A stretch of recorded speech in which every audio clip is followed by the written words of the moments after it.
You're about to listen to a presentation by author and editor Tony Payne from Matthias Media. It is an edited version of a seminar for pastors about how to prepare and equip people for mission. In it, Tony talks about the significance of training and introduces a range of Matthias Media resources. Resources to help people with gospel motivation and skills to talk to their friends about Jesus, and resources designed to introduce the non-Christian to Jesus.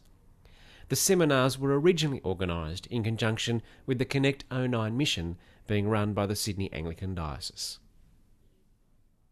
There are 5 obvious things that I'd just like to remind you of before we talk about some resources.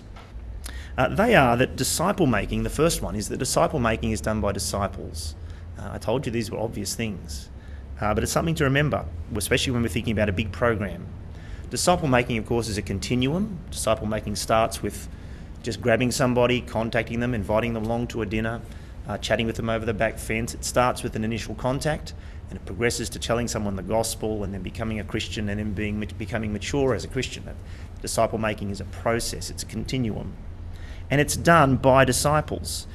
All along the journey, disciples are made by other disciples. That's what Matthew 28 is about. Jesus sends the disciples out and tells them to go and baptise the nations into the name of the Father and the Son and the Spirit. And it's the disciples who do that and who teach other disciples to do likewise. And for all the great programs and leaflets and campaigns and resources, I'll be showing all this stuff, it's really people who make other people Christians. It's disciples who make disciples. And we must remember that. And so I want to suggest to you that now, more than ever, I think, when we're overwhelmed by programs and campaigns and leaflets and books and everything else we can use, we go back to our people and think, how do we start with our people and not the program? How do we think about the people we have in our congregations, in our groups, in our ministry teams? How do we think about where they are up to and how they can benefit and grow through the program, rather than starting with the program and saying, how can I get my people to support this thing so it all works? The crucial question is not how can I get my people to support Connect 09. I don't think that's the crucial question. And if you're thinking that, I'm sure you wouldn't think that way. But if you're thinking that way, that's not the first question. The question is, how can Connect 09 be an opportunity to grow my people and through them to grow other disciples? So I just want to encourage you at this time, as you come up towards the end of the year, as you're thinking about next year, as you're thinking about Connect 09, I wanted to encourage you to think through your people again. I know you do this all the time, but to think through your people. Make a list of the people who are in your ministry, who you have influence over, and who you're trying to equip and to serve, and think, where are they each up to and what do they need in order to grow one more step along the way? Who are the not yet Christians? Who are the new Christians? Who are the slightly more mature but not really solid Christians yet? Who are the Christians who are quite solid but aren't doing much? Who are the Christians who are very keen and able but need more training? And what can you do to advance each of those people along the track to the next stage? How can they be trained to minister to others? And the Connect 09 focus, I think, provides a great chance for you as ministry leaders and for your congregations to grow and to become equipped to make disciples. So think through your people. Now, in just a second, we'll chat through a few of the resources that are going to be available to help you do that, to help you grow your people along the way. And some of these resources will be suitable for just about everybody. They'll be useful for training nearly everyone in your congregations. They're sort of shotgun kind of resources that are going to shoot a large number of people with one shot. But others are for some, and that's the nature of ministry, isn't it? You can train a great large group of people in some skills, and we need to do that. But we also need to be targeted and see there are some people who are really able and gifted in evangelism, and we should train them more in that, and so on and so forth. So some of what I'm going to be showing you has to do with the many and some with just the some. Now, the diocese has used this great little 3-word slogan for Connect 09, which I really like: pray, connect, expect, because it's essentially a description of the disciple-making process when you think about it. We just decided we should add just one more word to it at the beginning, and that's train, and then pray, connect, expect. Because as your people are praying and connecting and expecting, they need some help and some training and some equipping and some mobilising to do that task and to do those various things. And that's what we're going to kind of chat through over the next few minutes. Some resources and some ideas for each of those 4 stages in the process of growth and disciple making. So I'm hoping that as we chat through these different things, you're thinking about which of my people might benefit from these resources, and how could I use these resources and this new platform, this new opportunity, to see this process advance. Well, firstly, under train, I want to talk about 2 resources that are for everybody. The first one is 6 steps to talking about Jesus, and you actually see there's an extra info sheet on that in your folders. 6 steps to talking about Jesus can be done in a smallish group. In fact, I think it's best done in a smallish group of maybe 3, 4 or 5 people. It can be done in a small Bible study group. Some churches have put their whole sort of Bible study groups through this particular training, because it's very, very simple, very, very straightforward, basic training in getting started in talking to others and reaching out to others. The 6 steps are to love, that is to understand the motivation for reaching out, to understand the gospel and other people and why there is a need to reach out, to pray, to connect, strangely enough, to invite, and then to talk. And in particular, it gives some basic skills in the simple things that every Christian can do. Every Christian can tell another person how they came to become a Christian in under a minute. I think every Christian should be able to do that. As part of this course, you practice and learn just how to tell your own story in under a minute when you get the opportunity. Every Christian should be able to give a book to somebody, or a CD or a resource, and know what to do when you do that. How do you go about giving someone something and then following through on that? And there's a section in the course on that. Every Christian should know, if there's an event coming up, how do I go about just inviting a friend along? What are the steps I should take? How should I follow through? What are the things to avoid? It's not sort of rocket science, or as a friend of mine often says now, it's not rocket surgery. It's very simple, but giving people some training and confidence in that just really helps. And that's where this course is at. It's right back at that very simple level of just taking some baby steps in reaching out. Likewise, when it comes to thinking about ministering to other people and following people up and having personal ministry relationships with other people, this is the basic course for everyone, 6 steps to encouragement. It's a similar concept to 6 steps to talking about Jesus, except it's focused on just relating to and ministering to and encouraging another person, whether a very new Christian or a more mature Christian. It also starts with the biblical motivation and foundation for encouragement, and then moves on to how we go about it in very practical, simple terms. It's also DVD based, like 6 steps to talking about Jesus. There's an accompanying DVD that you use to work through the course. And like the other one as well, it's a first steps course that would set everyone on the road to encouraging and helping others. So quite a number of congregations have used these 2 courses very broadly as something they can work through with all their people. But there's also a lot to be said for saying, I'm going to take 6 people through this course to start with, just 6. I'm going to choose 6 who I think have a bit of potential. I'm going to take them through the course, get them excited about it, and then I'm going to use those 6 to take another group of 5 or 6 each through the course and do it in a couple of stages. Now, there's 2 courses that equip people for the basics of Christian ministry, for disciple making. But then there are some courses and resources we have that equip people more specifically for particular things, if they've got some ability or some potential. And 2 Ways to Live, the classic, Know and Share the Gospel, is a bit like that. It's not as simple and straightforward as 6 steps to talking about Jesus. It asks just a little bit more of people. It's still something I think most Christians should do and are capable of doing. But in terms of the staging of how you train people, I do 6 steps to talking about Jesus first. And then when people are really fired up and want to learn more, I'd run them through 2 Ways to Live, which gives them a much more thorough treatment and understanding of the gospel, and many more skills in terms of internalising the gospel and being able to share it very naturally with somebody else, and then actually lead someone to Christ. So there's quite a component within this course, 7-week course, also with DVD and audio backup, that teaches you how to engage with someone and actually lead someone to Christ at the end of that process. 2 Ways to Live, Know and Share the Gospel. But it would be along the pathway from 6 steps to talking about Jesus. Likewise, you may wish to introduce people to some apologetics. Having fired them up with some basic excitement about reaching out, you may want to give them some more skills about how to answer questions. I know Andrew's doing this course at the moment, just using this DVD with some of his people, and it's extremely useful. gives you basic principles of reaching out to other people and answering their questions and how questions ought to be answered by pointing to Jesus. And then it takes you through 13 common questions, giving you model answers, helping you develop your own answer to these questions. And it's been around for quite a while, so many questions, and it's very, very popular. Just as these two things move on from the basic courses, so preparing just for starters moves on from 6 steps to encouragement. Preparing just for starters is really the way you learn how to use the well-known Just for Starters Bible studies to follow someone up personally.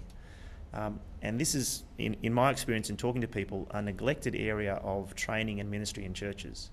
That is, people become Christians in our churches. They'll become Christians through Connect 09. They'll be drawn in and they'll need somebody to follow them up. They'll need someone to develop a personal discipleship relationship with that person to establish them in Christ. It's a self-guided or one-to-one training resource, so you can send someone off to start working through this themselves and then keep meeting with them to see how they're going. And it comes with its own booklet and CDs that takes you through the whole process of how you think about following up someone in Christ using some basic Bible studies. So it kind of looks like the pathway we're talking about, where you have courses that can train the many, 6 steps of talking about Jesus and to encouragement, and then you might take some through these other courses that are more intensive or more demanding or more specialised. 2 Ways to Live, So Many Questions, and Preparing Just for Starters. So I guess what I'm hoping you might think through as you go away from today is to think about your people, to think about where they're at and how this kind of training is happening or not happening where you are, whether it's using these resources or other good resources that are around, and think, what are the pathways your people are going to advance down in order to become more equipped to be disciple makers? Let's move on to prayer.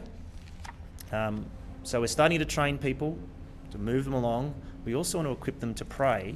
And you know as well as I do that that's probably our weakness as evangelicals generally in the West today, but certainly here in Sydney. I don't want to judge anyone else but around the world, but I think certainly, I don't think we would be known as famous prayers. I think prayer is a real struggle for us, and we need to equip and encourage and motivate not only ourselves, but obviously our people to pray. And there's just 2 quick things I'd like to recommend to get that process moving along. Now, these Bible studies have been around for ages now, Bold Eye Approach, but they continue to do really well because just in 6 sessions, they're quite punchy, simple studies. They really do get to the heart of what prayer is by basing it in the character of God. Prayer really depends on God and comes from God. It starts with Him. So rather than starting with technique or how you do it, it starts with the God who answers prayer and who invites and privileges us to pray, and then moves on to what prayer is and how we do it. This would be a great thing if you're wanting to encourage your people to pray for mission, to be recommending they do in their small groups, to get them praying, to get them thinking about prayer. And likewise, this book, Prayer and the Voice of God, in our Guidebooks for Life series, it builds on a fairly similar approach. In fact, much of the content is similar. I'd almost recommend you do one or the other as a project if you wanted to really boost prayer in the congregation. Either recommend that Bible study groups read this book together and work through the discussion guide at the back over a 5 or 6 week period, or work through the Bible studies Bold Eye Approach.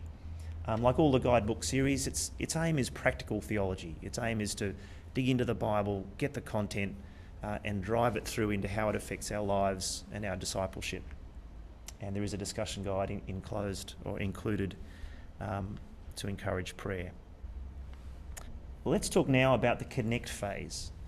And I want to give you now a sneak peek into one of the main resources that is going to be used next year in the diocese. And that is the Luke's Gospel that we'll be giving away in vast quantities. The name of the book that's going to contain the Gospel is The Essential Jesus. This is a working cover. May not be the final cover, and it almost certainly won't be the final cover of the one that's produced in vast quantities. That's all being finalised as we speak. But the story really behind this resource is that for quite some time, Matthias Media has been wanting to produce something like this. That is a fresh version of Luke's Gospel with some other material put in around it to use as a giveaway resource.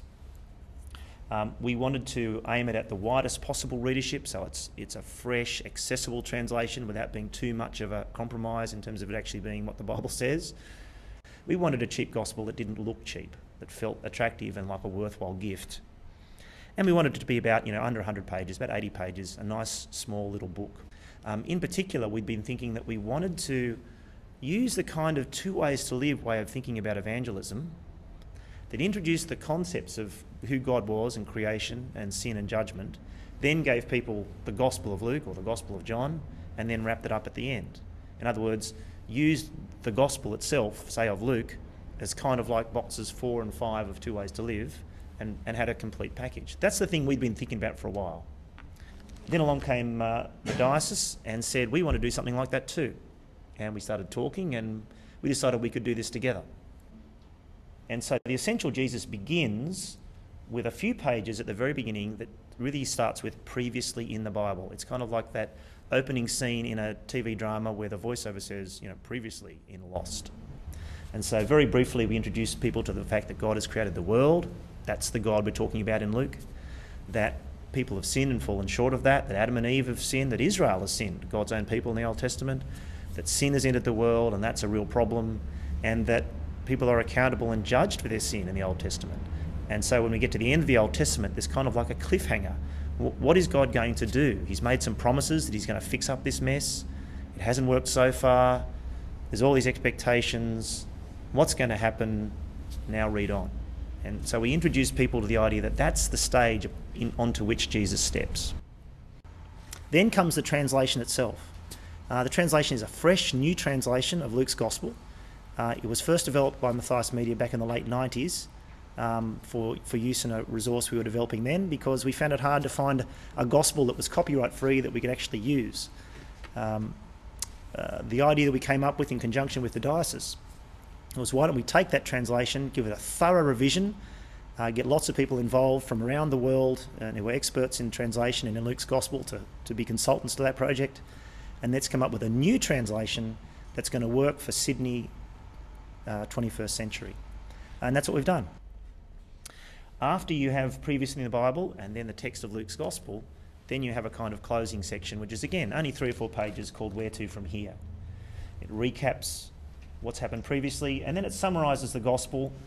We introduce the Two Ways to Live drawings at this point to help illustrate and show the concepts, and it springs out of Luke's Gospel. So you can see there, point 5, which you're up to on the screen. Jesus is the risen Christ, God's King. It not only talks about the resurrection there, but illustrates from things that have happened in Luke's Gospel what that means for who Jesus is as the Christ. And then at the end there's a challenge. What are you going to do about it?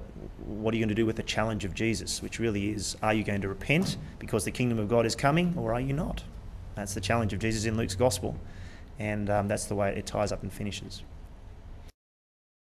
Now, of course, in connecting with non-Christian people and connecting with your community, Luke's Gospel is not the only thing to go with. And there are lots and lots and lots of ways to connect with people using evangelistic resources. I just want to tell you about 3 that have been particularly useful and I think will be super useful next year. This is one that's only just been re-released, The Future of Jesus by Peter Jensen. It is a superb evangelistic book, and especially if the person you're wanting to connect with is a reader, is a thoughtful person, someone who thinks about issues, then this book will really connect with them. It's just classic Peter. It's winsome, it's very intelligent. You really sense as you're reading it, I'm dealing with a mind here. I'm dealing with someone who's thought about these issues. And it's very, very winsome and readable. For those people in your neck of the woods who are thinkers, who like to read, who are thoughtful people, who will have a thoughtful discussion with you, this is a superb connecting resource. I'd really like to commend it to you, The Future of Jesus. We've been talking about Two Ways to Live. I just wanted to remind everyone, especially if you hadn't heard, that Two Ways to Live is in lots of different forms these days. There's now a large booklet-sized version of Two Ways to Live, which just is essentially the Two Ways to Live presentation, but in a much larger, easier to read version. There's also a very simple version called Two Roads, which is also in your pack. The well-known 6 steps through the Gospel. But Kel Richards worked with us to write it, and it's very simple, very straightforward. That's just an excellent, simple gospel presentation we're handing out. I'd encourage you to have a look at that. There's Who Will Be King for kids. There are now translations in 2 different translations in Chinese, traditional and modern script, Spanish, French and Japanese.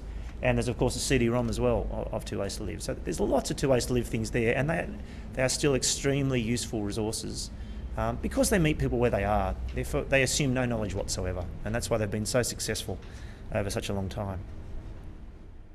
The next thing I wanted just to mention to you was making the most.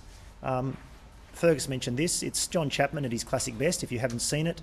It's a book specially aimed at seniors. There's very little evangelistic material available for seniors these days, even though demographically it's a large and growing segment of our community. And as Chapo humorously and ruthlessly points out, it's that segment of the community that's closest to heaven. So it's time to be thinking about eternity. And the book is really about Chapo writing at the age of 76 saying, look, at 76 you might think I haven't got much of my life to make the most of, really. But if there is such a thing as if eternity is real, I have the great bulk of my existence to come. And so how are you going to make the most of your eternity, of the rest of your life forever, if eternity is real? It's a great time to be sharing the gospel when life is starting to draw towards its close, and this is a fantastic way to do it. So I'd really encourage you to think about using that resource to connect in those ways.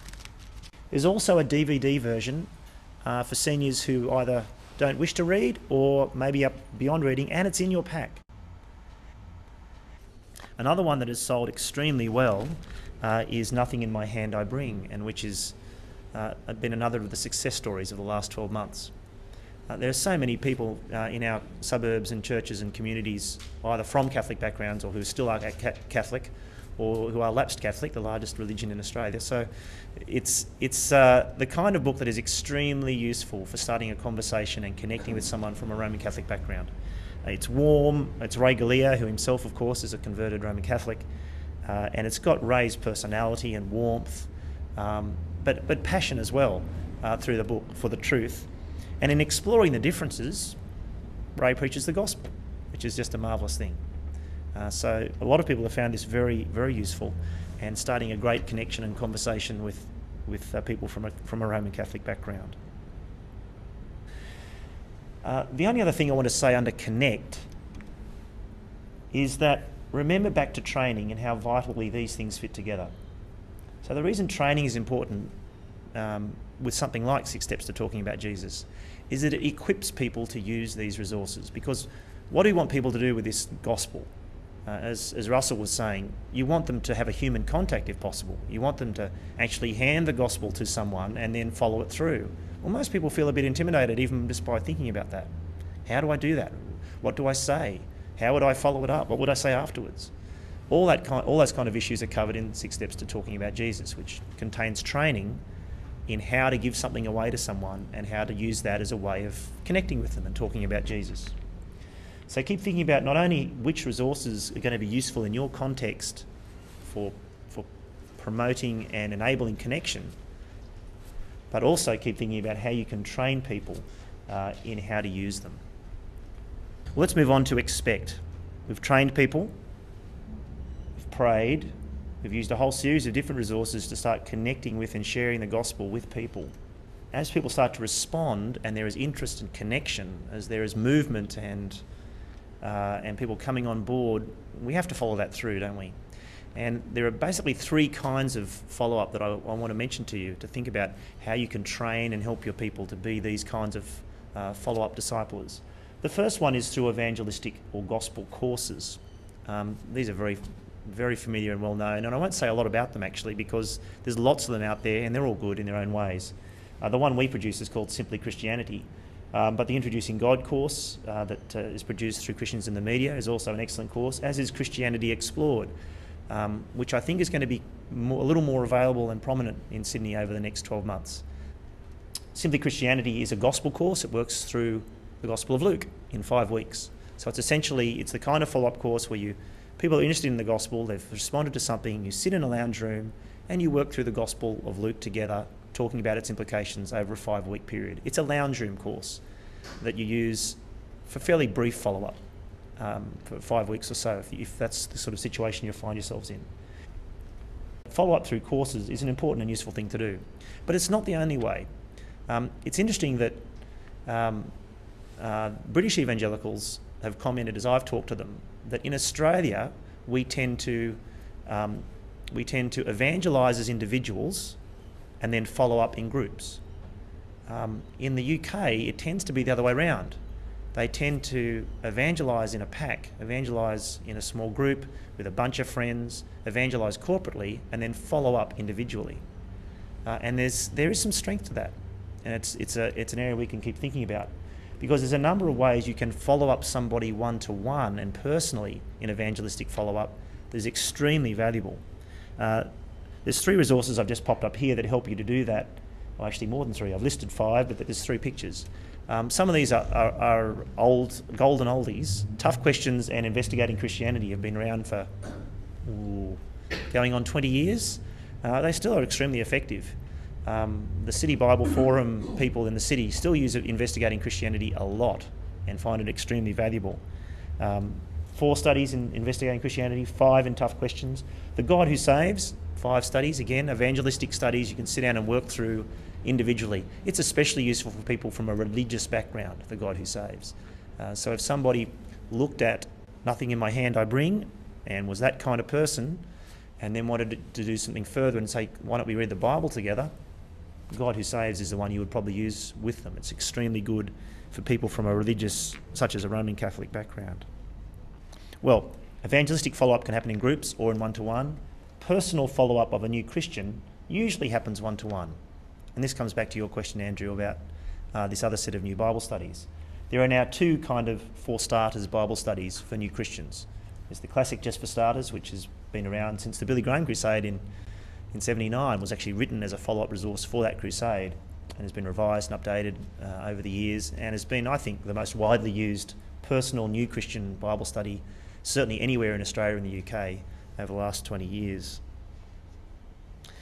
We've decided, though, that it was so successful and so useful and such a good format, why hadn't we produced a little follow-up that people could do next after they'd done 7? And so we produced Christian Living for Starters, which just looks at a new set of 7 basic topics for Christians. Joy, for example, suffering, money, those sorts of topics that a new Christian need to think through in terms of the shape of Christian living and the Christian life. They both use exactly the same format and are both extremely valuable. If you do want to follow up in a group, well, there is Back to Basics, which is essentially Just for Starters, but in a small group version, and that's also available too. Well, there's some resources for what happens when you follow up, both for evangelistic follow-up and for personal follow-up of new disciples. And sort of summarising where we've come to, if this is the pathway of training and mission that really works for any mission, let alone the one that we're thinking about next year, that you train your people to pray, you train them to connect, and you train them to do something when you expect something to happen, to follow up. That's the process. And under each of those headings, there are so many good resources that can be used to facilitate the process.